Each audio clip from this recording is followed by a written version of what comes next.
Hello everyone, आज का ये वीडियो आपके मैथ्स एग्जाम के लिए बहुत बहुत ज्यादा इंपॉर्टेंट होने वाला है क्योंकि आज के इस वीडियो के अंदर हम लोग डिस्कस करने वाले हैं मैथमेटिक्स के हाफ ईयरली एग्जाम के लिए चीट कोड्स और उसी के साथ में हम लोग कुछ ऐसे ट्रिक्स सीखेंगे जिसके हेल्प से आपका जो मैथमेटिक्स का एग्जाम है वो बहुत ही ज्यादा अच्छा होगा और इस वीडियो को देखने के बाद में आप 80 आउट ऑफ 80 स्कोर कर सकते हो। और एक बात जरूर से ध्यान में रखना, जिस भी दिन आपका एग्जाम हो उस दिन आपको क्या करना है, सुबह उठते ही इस वीडियो को एक बार देख लेना है क्योंकि इससे जो भी मैंने आपको चीट कोड्स दिए उसकी हेल्प से आप एग्जाम के अंदर बहुत ही कम टाइम के अंदर सॉल्व कर सकते हो।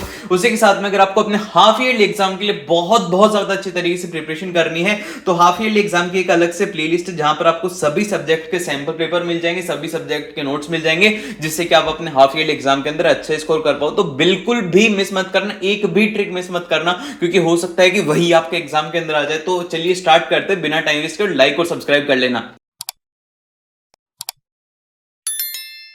रियल नंबर से आप लोगों को इसमें ज़्यादा कुछ याद रखने की ज़रूरत नहीं, कुछ एक दो पॉइंट्स जो कि आपको याद रखने हैं। सबसे पहला पॉइंट तो ये है कि relation between LCM and the HCF for any two number जो कि ए एंड बी कोई भी एक इंटीजर हो सकते हैं। तो आपको इसके लिए एक रिलेशन याद रखना है कि एचसीएफ इंटू एलसीएम उन दोनों नंबर का वो बराबर रहेगा उनके प्रोडक्ट के। तो ये इससे बेस्ट एक नंबर का क्वेश्चन आ सकता है, तो इसको थोड़ा ध्यान रखना है। फिर जो सेकंड पॉइंट आता है वो आता है कि इर्रेशनल नंबर क्या होते हैं। इर्रेशनल नंबर सभी को पता है कि जो कि पी बाय क्यू फॉर्म में नहीं आएंगे। अब पी बाय क्यू फॉर्म में कौन सा नहीं आता, पाई नहीं आता।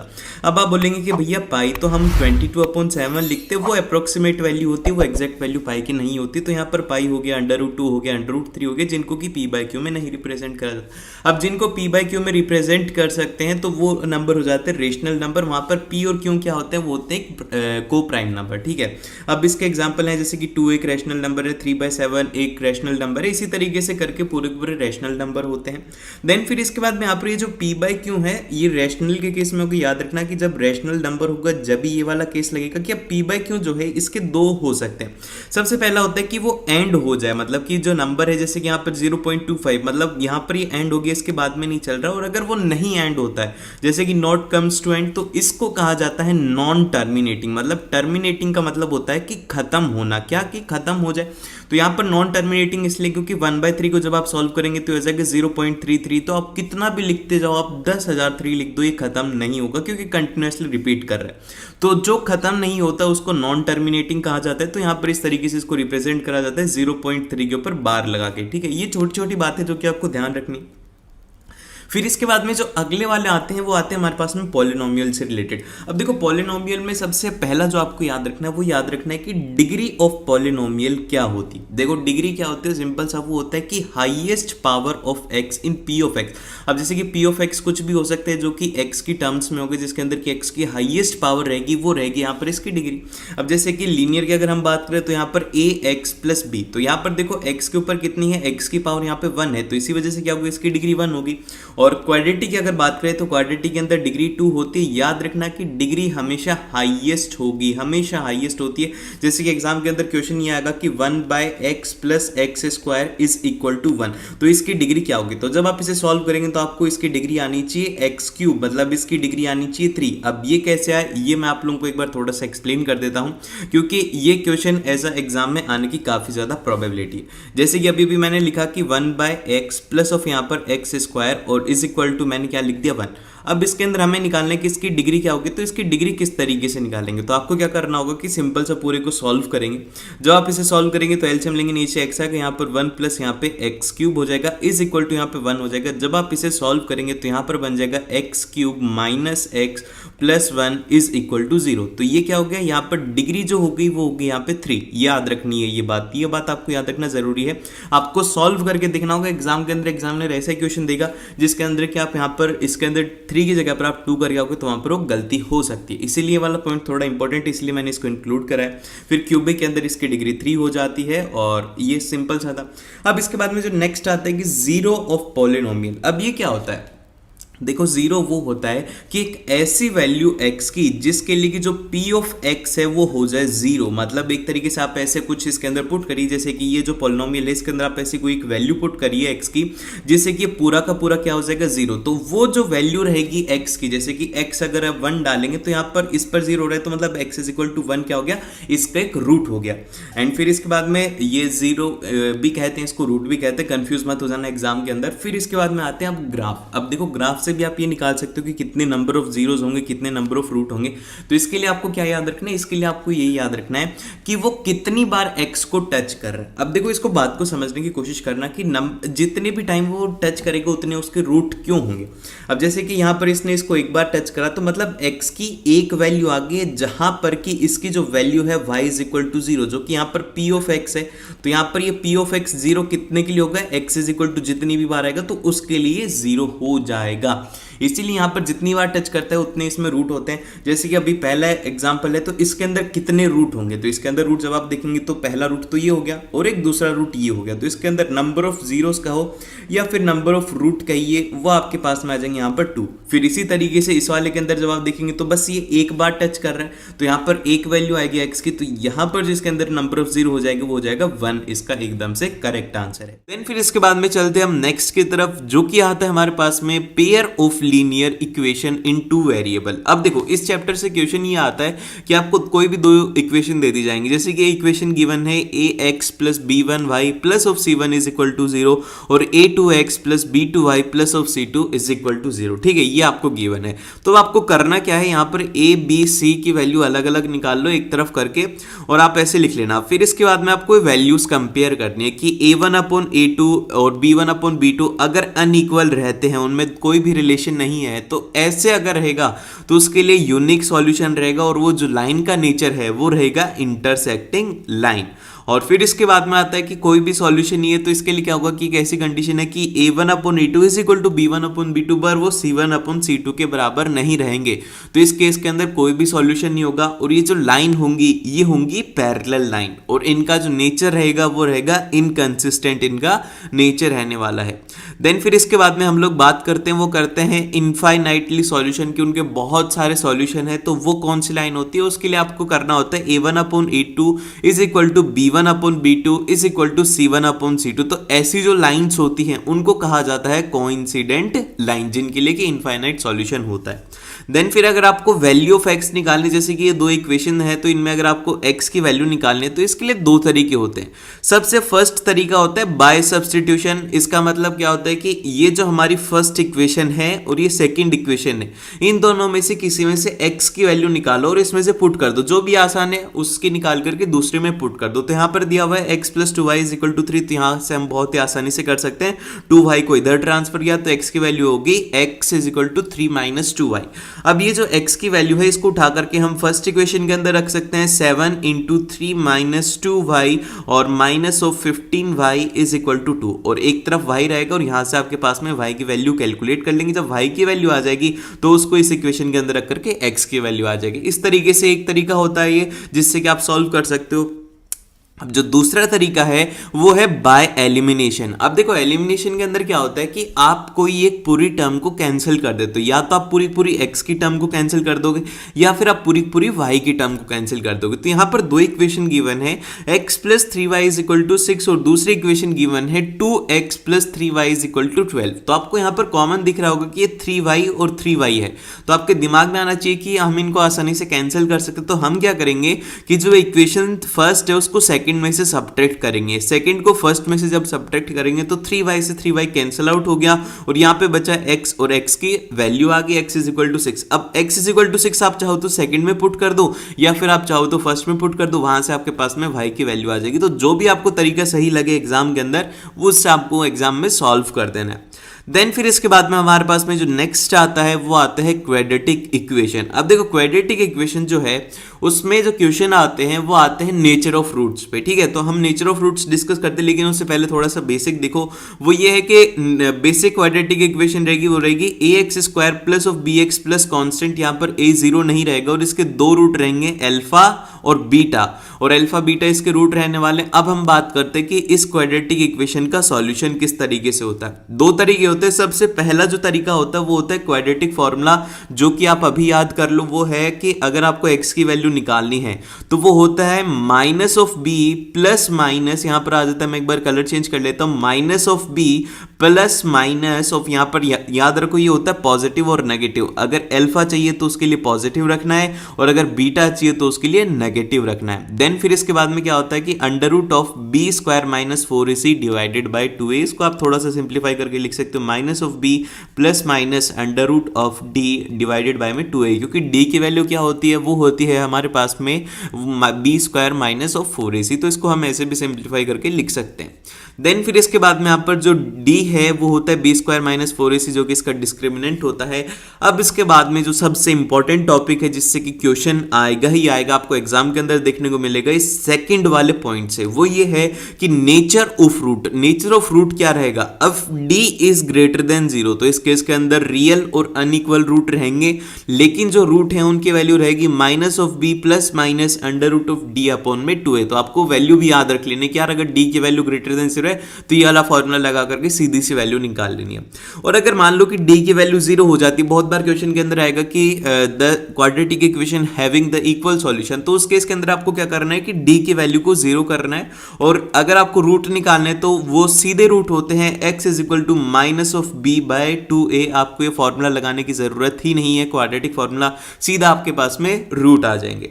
देन फिर अगर आपके पास में d लेस देन 0 होता है तो इस केस के अंदर क्या होता है कि आप देख रहे हो कि ये जो d है ये होता है अंडर रूट में, अगर ये नेगेटिव हो जाएगा, अंडर रूट के अंदर नेगेटिव टर्म एग्जिस्ट ही नहीं करती, इसीलिए कोई भी रियल रूट नहीं बनेगा। तो जहां पर भी आ जाए कि d इज लेस देन 0, वहां पर हाथों हाथ लिख देना कि कोई भी रियल रूट एग्जिस्ट नहीं करेगा, आगे सॉल्व करने की जरूरत नहीं है।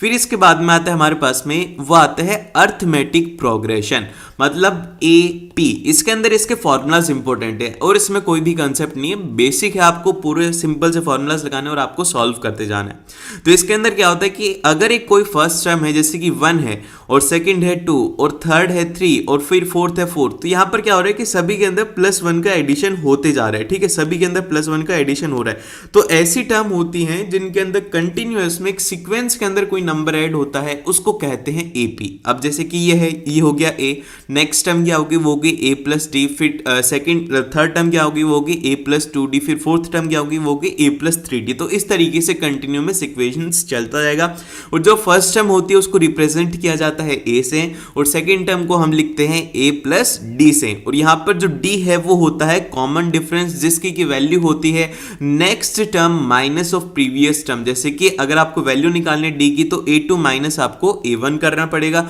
और ये सभी की वैल्यू सेम रहती है, चाहे से आप a3 माइनस a2 कर लो, a4 माइनस a3 कर लो, d की वैल्यू हमेशा ही कांस्टेंट रहती है।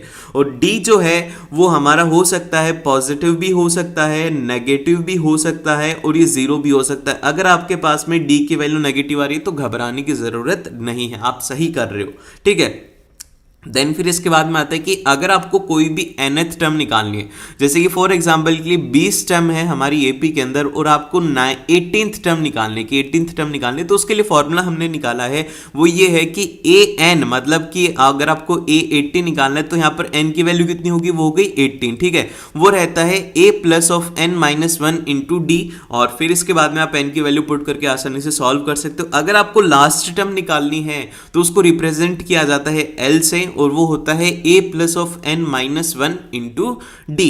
देन फिर इसके बाद में अगर हम बात करें नेक्स्ट जो आता है वो आता है कि nth टर्म फ्रॉम एंड, की अगर एंडिंग से आपको बोला जाए कि nth टर्म होती है तो वो कैसे निकालोगे, तो उसको निकालने का तरीका बहुत ज्यादा आसान होता है। वो होता है कि लास्ट टर्म जो है वो हो जाती है फर्स्ट टर्म, और फिर इसके बाद में आपको माइनस करने देना होता है n माइनस 1 इंटू डी। बस इसके फॉर्मूला के अंदर इतना से चेंज है, अगर एंड है तो वहां पर l आ जाता है और माइनस आ जाता है n minus 1 into D. Then फिर अगर हम बात करें कि sum of nth term of AP कितनी, अगर हमारे पास में 10 टर्म है तो उनका सम अगर निकालना है तो उसका फॉर्मूला रहता है Sn is equal to n by 2 into 2a और plus of n minus 1 into D. और यहां पर अगर बात करें an की वैल्यू अगर सिर्फ और सिर्फ आपको निकालनी है, ऐसा कह दिया जाए कि आपको 7th जो टर्म है उनका सम गिवन है, मतलब S7 की वैल्यू गिवन है और उसी के साथ में एक वैल्यू गिवन है S6 की, तो आप यहां से बहुत ही आसानी से an An की वैल्यू निकाल सकते हो, कि मतलब A7 की वैल्यू निकाल सकते हो अगर आपको ये वैल्यूज गिवन है Sn की और Sn-1 की, ठीक है। देन फिर इसके बाद में हमारे पास में जो नेक्स्ट चैप्टर आता है वो आता है लाइंस हैं वो 2 डायमेंशन के अंदर, ठीक है। अब इसमें सबसे पहला कंफ्यूजन तो हमें यही हो जाता है कि हॉरिजॉन्टल होती है वो एक्स एक्सिस होती है, तो उसको हम कहते क्या हैं, बहुत सारे बच्चे इसमें कंफ्यूज रहते हैं, एब्सिसा कहते हैं या फिर ऑर्डिनेट कहते हैं। तो अभी याद कर लो, हॉरिजॉन्टल एक्सिस को कहा जाता है एक्स एक्सिस और इसका नाम होता है वो होता है एब्सिसा, और जो वर्टिकल होती है उसको कहा जाता है वाई एक्सिस और इसका नाम होता है वो होता है ऑर्डिनेट, ठीक है। ये दोनों अलग अलग होती हैं, एक को याद रख लो, दूसरे वाली का अपने आप पता रहेगा कि यार दूसरा नाम जो है वो वाई एक्सिस के लिए रहेगा।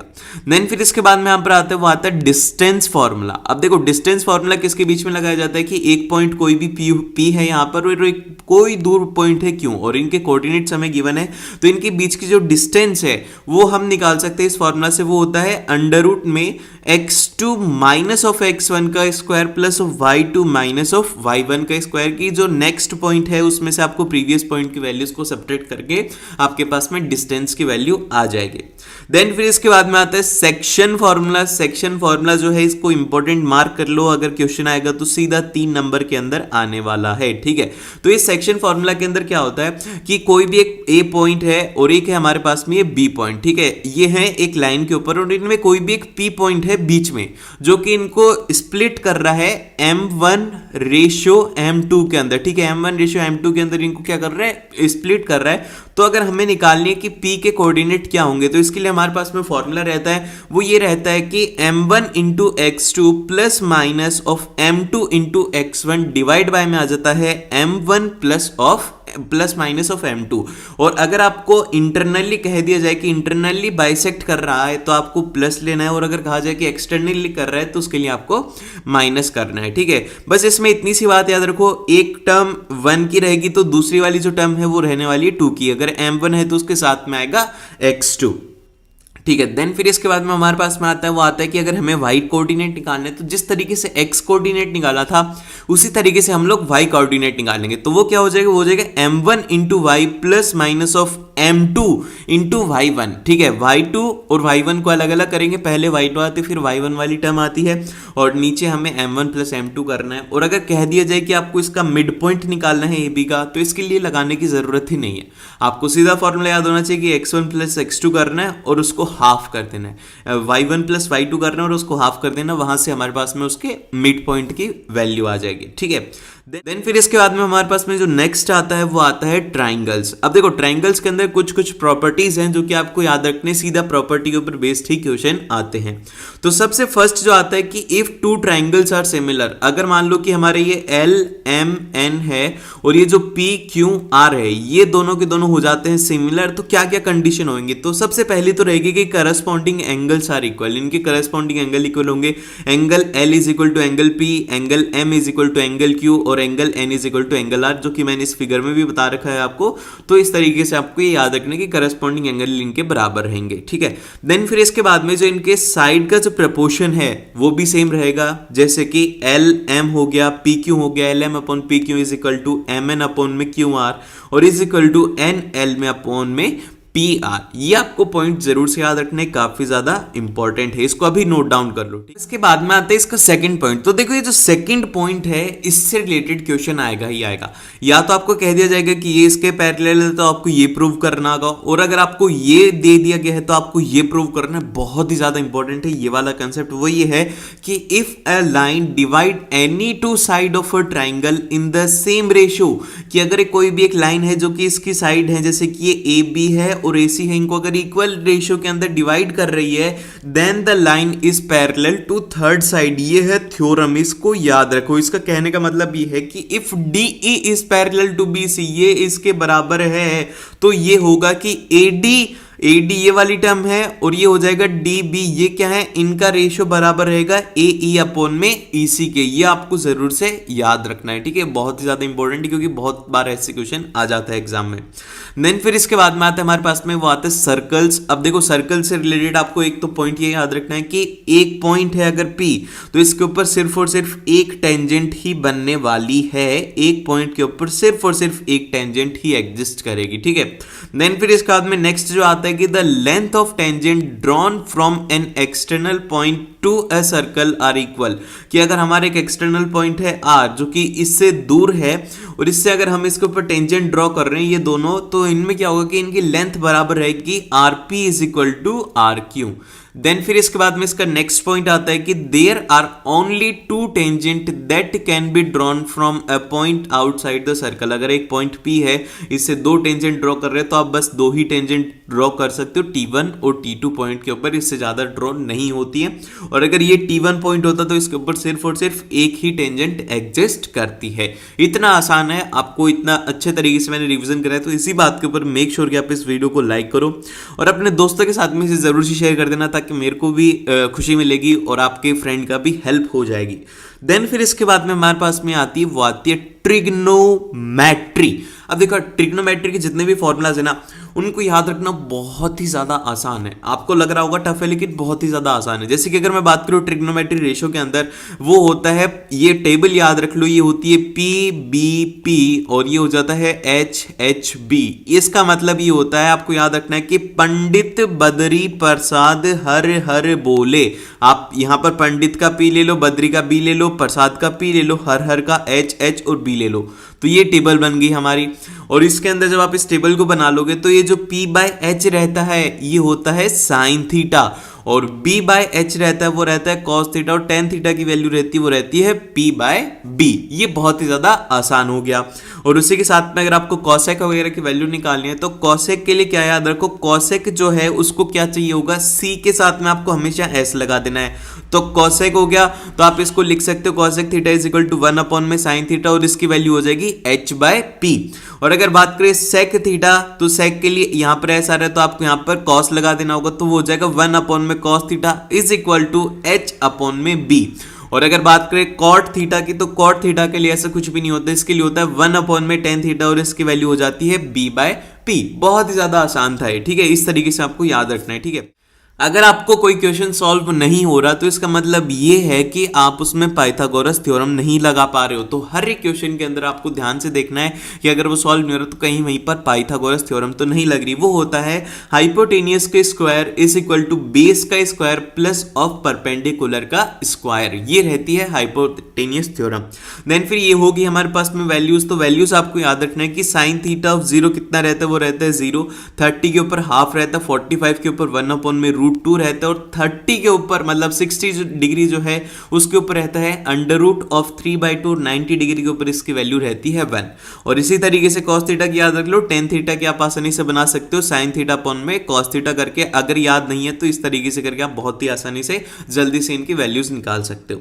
देन फिर यहां पर आती है ट्रिग्नोमेट्रिक आइडेंटिटीज। तो ट्रिग्नोमेट्रिक आइडेंटिटी नंबर 1 आती है, वो आती है cos square theta plus of sin square theta is equal to 1 रहता है। और अगर आप इस पूरी इक्वेशन को क्या कर दोगे, साइन स्क्वायर थीटा से अगर डिवाइड कर दोगे तो आपके पास में जो नेक्स्ट इक्वेशन बनेगी वो बनेगी tan square theta plus of 1 is equal to sec square theta.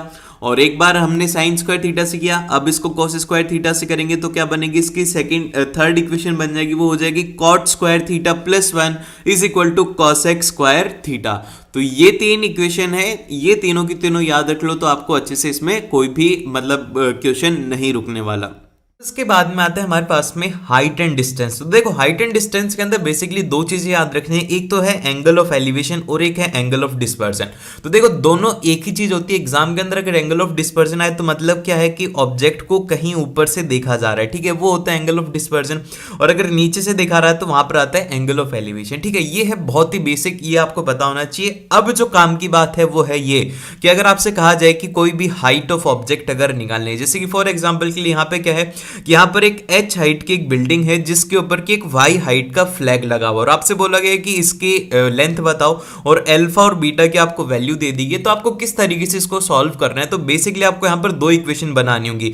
एक इक्वेशन बनेगी इस ट्रायंगल के लिए जिसके अंदर एंगल क्या है, वो है अल्फा। तो यहाँ पे हम इसको लिख देंगे, वो लिख देंगे tan of alpha is equal to h upon में x। देन फिर इसी तरीके से हम दूसरे वाला जो हमारा ट्रायंगल था, ये वाला बड़े वाला ट्रायंगल, इसके अंदर हम लिखेंगे tan of beta is equal to H plus Y, क्योंकि ये टोटल हाइट ली जाएगी इसके अंदर, क्योंकि परपेंडिकुलर ये होता है और बेस ये है, तो यहां पर ये हो जाएगा परपेंडिकुलर अपॉन में बेस। तो इस तरीके से दो इक्वेशन बनेगी और आप इसको बहुत ही आसानी से सॉल्व कर सकते हो। देन फिर इसके बाद में आते हैं यहां पर एक बहुत फेमस क्वेश्चन ये रहता है कि इसके अंदर कोई भी एक ऑब्जेक्ट है, जैसे कि एक ऑब्जेक्ट पहले ए पॉइंट पर था, फिर बी पॉइंट के ऊपर था, उसके एंगल ऑफ एलिवेशन दिया हुआ है, या फिर बोल दिया जाएगा कि कार ट्रेवल कर रही है। तो ऐसे केस के अंदर क्या होता है कि हमें कंफ्यूजन होता है कि कौन से वाला एंगल बड़ा होगा, कौन से वाला छोटा होगा। तो सबसे पहले तो कंफ्यूजन ये दूर करो कि ना जो इसके पास में एंगल होगा, जो कि इसके बेस के पास में एंगल होगा ना, वो होगा हमेशा बड़ा। तो बीटा जो है वो ऑलवेज ग्रेटर देन अल्फा रहेगा।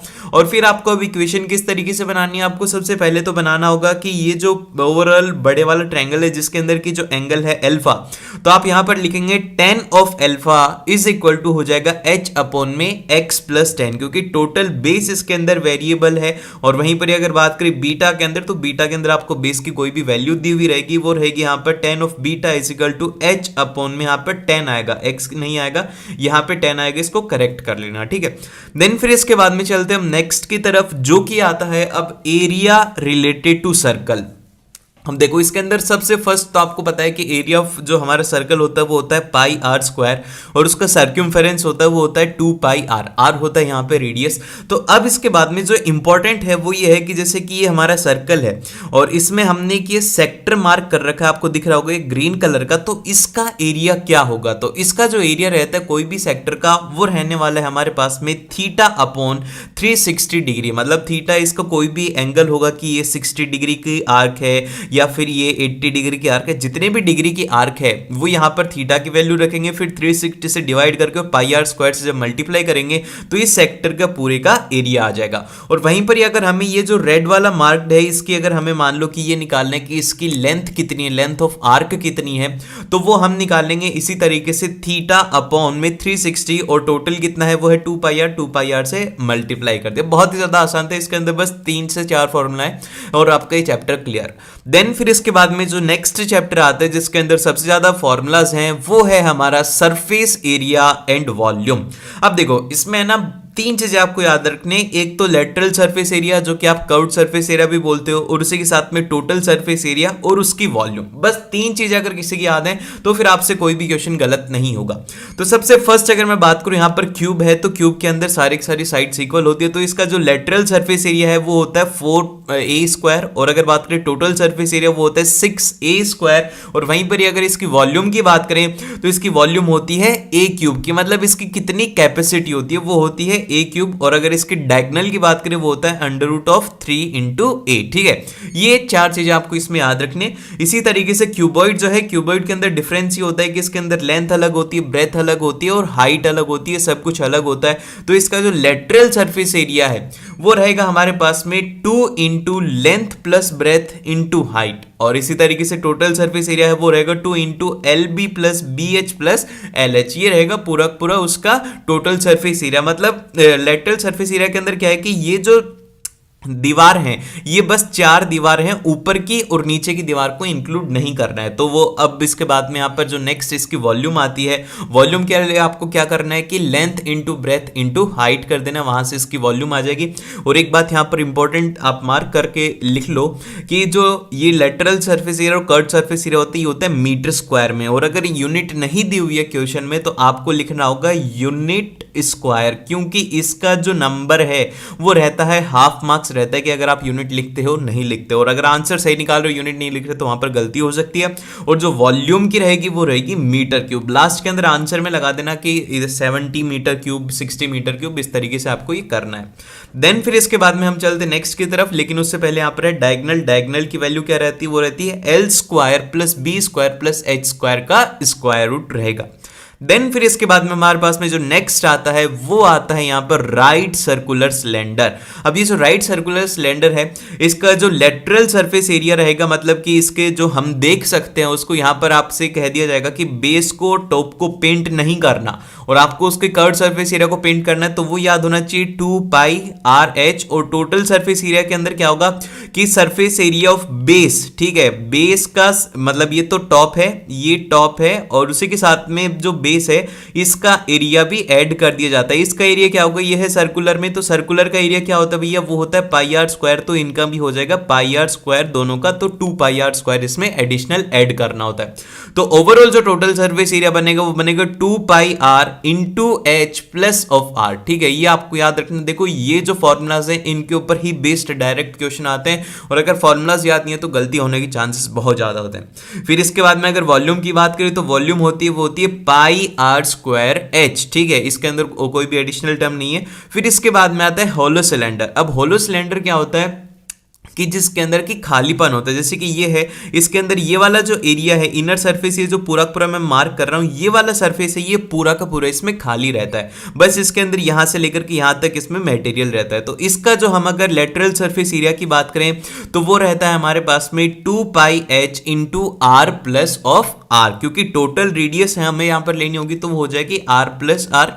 देन फिर टोटल सरफेस एरिया की अगर बात करें तो वो हो जाता है 2 pi R plus R into, यहां पर देखो H plus of R minus R रहता है, ठीक है। देन फिर यहां पर वॉल्यूम है, वॉल्यूम का नया फॉर्मूला है वो ये है pi H into capital R square minus of small R square. Then फिर यहां पर हमारे पास में आता है वो आता है स्फीयर। स्फीयर मतलब क्या होता है, बॉल। बॉल का basically total surface area, lateral surface area दोनों एक ही रहता है, क्योंकि उसको आप देखोगे तो और कोई सा भी सरफेस नहीं है उसके पास में। ऐसा नहीं है कि जिसके ऊपर की पेंट किया जाए तो उसमें से कुछ इंक्लूड। एक बॉल के अंदर क्या होता है, बस टोटल सरफेस एरिया और कर्व सरफेस एरिया सेम रहता है, जो कि होता है 4 पाई आर स्क्वायर, और इसकी जो वॉल्यूम होती है वो होती है हमारे पास में 4/3 पाई आर क्यूब। और वहीं पर अगर मान लो कि एक स्फीयर है जिसके अंदर की ये जो बाहर वाला एरिया है और एक उसके अंदर एक छोटी सी बॉल है और वो है अंदर से खोखली, तो आप बोल सकते हो होलो स्फीयर है। होलो स्फीयर का जो टोटल सरफेस एरिया होता है वो होता है हमारे पास में 4 पाई आर स्क्वायर, क्योंकि जो टोटल हमें दिखेगा वो तो एक्सटर्नल रेडियस वाला ही तो दिखेगा, इसलिए ये आ गया। और अगर वॉल्यूम की बात करें तो वो हो जाता है 4/3 capital R cube minus of small R cube. Then फिर इसके बाद में हमारे पास में आता है वो आता है हेमिस्फीयर।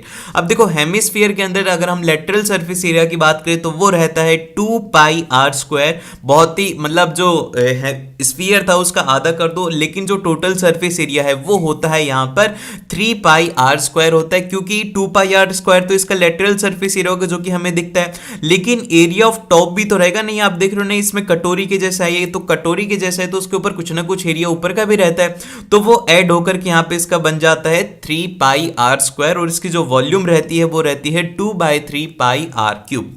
देन फिर इसके बाद में हमारे पास में आता है वो आता है राइट सर्कुलर कोन। तो जो राइट सर्कुलर कोन है उसके अंदर एक नई टर्म आती है, वो आती है स्लेंट हाइट, जिसको कि रिप्रेजेंट करा जाता है एल से। और ये किस तरीके से होती है कि ये जो आपने जैसे टोपी देखी होगी हैप्पी बर्थडे वाली, तो हैप्पी बर्थडे वाली जो टोपी होती है उसके ऊपर ये इस तरीके से इंक्लाइंड जो होता है इसको कहा जाता है स्लेंट हाइट। ये एच हाइट के ऊपर रहती है और इसके साथ में आर रेडियस इसका रहता है। स्लेंट हाइट की जो वैल्यू रहती है वो रहती है हमारे पास में under root of H square plus of R square. और वहीं पर अगर इसके लेटरल सरफेस एरिया की बात करें तो वो रहता है पाई आर एल, और एल की वैल्यू आप यहां पर रख दीजिए तो आपके पास में आंसर आ जाएगा। फिर टोटल सरफेस एरिया जो रहता है वो रहता है pi R into L plus R रहता है। ये है स्लेंट हाइट। यहां पर हाइट का कहीं पर भी काम नहीं, हाइट का काम है बस और बस वॉल्यूम के अंदर। तो वॉल्यूम के अंदर इसकी जो हाइट रहती है वो रहती है 1/3 पाई आर स्क्वायर एच, वहां पर आता है इसमें हाइट का काम, और सारी जगह पर क्या है वो है स्लेंट हाइट। देन फिर इसके बाद में हमारे पास में आते हैं वो आते हैं स्टैटिस्टिक्स। अब देखो स्टैटिस्टिक्स के अंदर 3 चीजें इंपॉर्टेंट है, एक है मीन, और दूसरा है मीडियन, और तीसरा है मोड। ठीक है, ये तीनों की तीनों इंपॉर्टेंट है, इनके फॉर्मूलाज काफी ज्यादा इंपॉर्टेंट है। तो मीन जो है इसके अंदर एक तो है डायरेक्ट मेथड, जिसके अंदर कि आपको है ना सिंपल सा वैल्यूज निकालनी है। एक्स आई आपको जैसे कि गिवन होगा, एफ आई निकालना है, फिर उसके बाद में उसी से एक्स आई एफ आई निकालना है और उसको आपको ऐड करके उसको सॉल्व करना। तो आपको करना क्या होगा, बेसिकली सभी को ऐड करो, एक्स आई एफ आई को डिवाइड बाय कर दो एफ आई से, तो आपके पास में उसका आंसर आ जाएगा। इसी का ही एक दूसरा मेथड होता है जो कि होता है एज्यूम्ड मीन। ये थोड़ा शॉर्टकट कहा जाता है इसको, ये शॉर्टकट है उसको निकालने का। तो बेसिकली करना क्या कि अगर आपको मीन निकालना है तो सबसे पहले आपको एज्यूम्ड मीन निकालना होगा, और उसके साथ में आपको ऐड कर देना है D I F I divided by summation of F I, मतलब कि जो भी फ्रीक्वेंसी है उसका समेशन, और यहां पर जो डी आई है वो रहता है एक्स आई माइनस ऑफ ए, जो कि एक एज्यूम्ड मीन रहेगा। देन फिर इसके बाद में मीडियन का जो फॉर्मूला है वो रहता है यहाँ पर एल, जो कि लोअर लिमिट रहती है क्लास की, और उसी के साथ में एन जो है वो रहता है यहाँ पर समेशन ऑफ फ्रीक्वेंसी, जितनी भी फ्रीक्वेंसी उन सभी का सम, और यहाँ पर माइनस ऑफ सी एफ क्या है, ये है क्यूमुलेटिव फ्रीक्वेंसी, और डिवाइडेड बाय में यहाँ पर आ जाता है एफ, और इनटू यहाँ पर एच जो कि है यहाँ पर हायर लिमिट। और फिर इसी तरीके से हम अगर बात करें मोड की, तो मोड के अंदर क्या हो रहा है, वो हो रहा है L plus of f1 minus f0 divided by 2f1 minus f0 minus f2 into h। तो ये फॉर्मूला है, इनको याद रखो, वैल्यूज पुट करो, सीधा आंसर आएगा। और 2-3 क्वेश्चन इनके प्रैक्टिस करके जाना, सारे सही होंगे। और लास्ट जो फॉर्मूला है वो है इसका कि 3 median is equal to mode plus of 2 times of mean. ये जो फॉर्मूला है इसके ऊपर सीधा क्वेश्चन आएगा, आपको कह दिया जाएगा कि मीडियन की वैल्यू 10 है, मोड की वैल्यू 5 है, तो आप ये बताओ कि मीन की वैल्यू क्या रहेगी। तो इस तरीके के क्वेश्चन के लिए थोड़ा प्रिपेयर रहो, ये वाला अच्छे से याद रख लो। देन फिर इसके बाद में जो लास्ट चैप्टर आता है हमारा, वो आता है प्रोबेबिलिटी। तो अब देखो प्रोबेबिलिटी जो है वो है यहाँ पर प्रोबेबिलिटी ऑफ एनी इवेंट जो है वो रहता है नंबर ऑफ फेवरेबल आउटकम की, कितने हमारे फेवर में है, डिवाइडेड बाय में हमारे पास में रहता है कि टोटल नंबर ऑफ आउटकम कितना, मतलब कितनी पॉसिबिलिटी उसकी है। और अगर हम बात करें यहाँ पर probability of happening an event, जो कि पीई डिनोट करता है, ये जैसे कि इवेंट क्या होते हैं, इवेंट ये होता है कि आपने कॉइन को टॉस कर रहे हो, आप डाइस को रोल कर रहे हो, तो ये सब क्या होते हैं, ये होते हैं इवेंट। और जैसे कि आपने जैसे कि कॉइन को टॉस करा, तो जब आप कॉइन को टॉस करोगे तो 2 सिचुएशन हो सकती है कि आपको हेड मिल जाए और आपको टेल मिल जाए। अगर आपको हेड मिलेगा तो आपका मतलब ये आ गया कि आपको हेड चाहिए, तो आपके लिए हेड ही तो होगा ना फेवरेबल, तो हेड हो जाएगा आपके लिए फेवरेबल। टोटल कितना हो जाएगा, वो हो जाएगा 2, तो ये आ जाएगी आपकी प्रोबेबिलिटी। और इसी तरीके से डाइस के अंदर बात करें तो डाइस के अंदर 6 चीजें आ सकती है, 1 से लेकर के 6 तक।